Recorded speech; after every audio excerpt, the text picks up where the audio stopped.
13ാമത്തെ നോമ്പാണ്. അപ്പോൾ ഞാൻ ഇന്ന് സ്പെഷ്യലായിട്ട് ഷവർമ ഉണ്ടാക്കാമെന്നാണ് വിചാരിക്കുന്നത്. റെസിപ്പി കാര്യങ്ങളൊന്നും പറയേണ്ട ആവശ്യം വരില്ലല്ലോ, നിങ്ങൾക്ക് എന്തായാലും വീഡിയോ കാണുമ്പോൾ തന്നെ എല്ലാം മനസ്സിലാകും. ഇപ്പോൾ ആർക്കാന്നല്ലേ ഫുഡ് ഉണ്ടാക്കാനൊന്നും അറിയാത്തത്? നമുക്ക് യൂട്യൂബിൽ എന്തടിച്ചാലും ഇപ്പോൾ അതിൻ്റേതായിട്ടുള്ള റെസിപ്പി കാര്യങ്ങൾ വരും. ഇപ്പോൾ ബ്രെഡ് നടിച്ചാൽ അതിൻ്റെ തന്നെ പലതരത്തിലുള്ള റെസിപ്പി കാര്യങ്ങൾ വരും. മുട്ട കൊണ്ടായാലും നമുക്ക് എന്ത് വെച്ചിട്ടായാലും എന്തുണ്ടാക്കാനും പറ്റുന്ന ഒരു കാലമാണ് ഇപ്പോൾ ഉള്ളത്. ഈ പണ്ടത്തെ ആൾക്കാരൊരു ധാരണയുണ്ട്, ഇപ്പം നമ്മൾ വെറുതെ ഇരിക്കുന്ന കണ്ടാൽ അവർ പറയും നീയൊക്കെ ഒറ്റക്കാവുമ്പോഴാണ് എല്ലാം പഠിക്കുക. അങ്ങനെയൊന്നുമില്ല, നമ്മൾ സമയമാകുമ്പോൾ നമ്മൾ പഠിക്കേണ്ട കാര്യങ്ങൾ നമ്മൾ എങ്ങനെയായാലും പഠിക്കും. ഞാനിവിടെ ഷവർമ ഉണ്ടാക്കുന്ന ടൈം തന്നെ എൻ്റെ ഇത്താത്തി ഉമ്മയും അവിടെ നിന്ന് വേറെ റെസിപ്പി കാര്യങ്ങൾ ഉണ്ടാക്കുന്നുണ്ട്. എനിക്ക് മൊത്തത്തിൽ ഷൂട്ട് ചെയ്യാൻ പറ്റാത്തത് കൊണ്ട് ഞാൻ എൻ്റേത് മാത്രം ഫുള്ളായിട്ട് എടുത്തിട്ടുള്ളൂ. അവരുടെ കുറച്ച് ക്ലിപ്പായിട്ടേ ഞാൻ എടുത്തിട്ടുള്ളൂ. ഉമ്മ ഇന്ന് സ്പെഷ്യലായിട്ട് കല്ലുമക്കായിൻ്റെ ഇറച്ചി വെച്ചിട്ട് ഉണ്ടപ്പുട്ടാണ് ഉണ്ടാക്കുന്നത്. ഇത്താത്തി ഇന്ന് കോക്ടെയിലും പിന്നെ വേറൊരു കടിയും ഉണ്ടാക്കുന്നുണ്ട്. നമ്മൾ വിചാരിക്കും ഈ നോമ്പിൻ്റെ ടൈമാണ് ഏറ്റവും പണി കുറവ്, രാവിലെ തിന്നാനാക്കണ്ട, ഉച്ചക്ക് തിന്നാനാക്കണ്ട, പിന്നെ ആ വൈകുന്നേരം ആക്കിയാൽ മതി, ആ ഒരു ധാരണയുണ്ട്. പക്ഷെ അങ്ങനെയല്ല.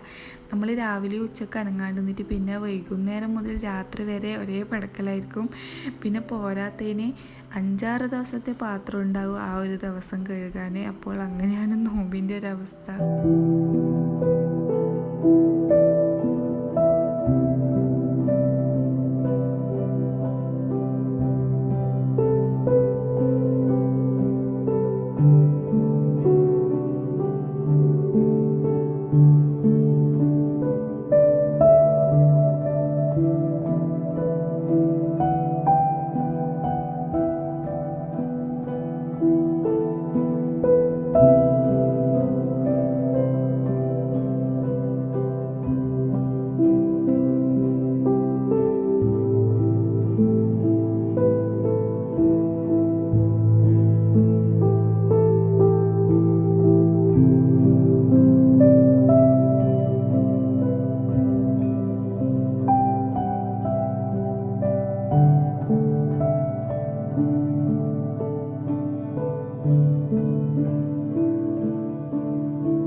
അപ്പോൾ നമ്മൾ നോമ്പുറക്കാനാകുമ്പോഴത്തേക്കും എല്ലാം റെഡി ആയിട്ടുണ്ട്. നമ്മൾ ഷവർമയും ഷെയ്ക്കും ഉണ്ടപ്പുട്ടും എല്ലാം റെഡി ആയിട്ടുണ്ട്.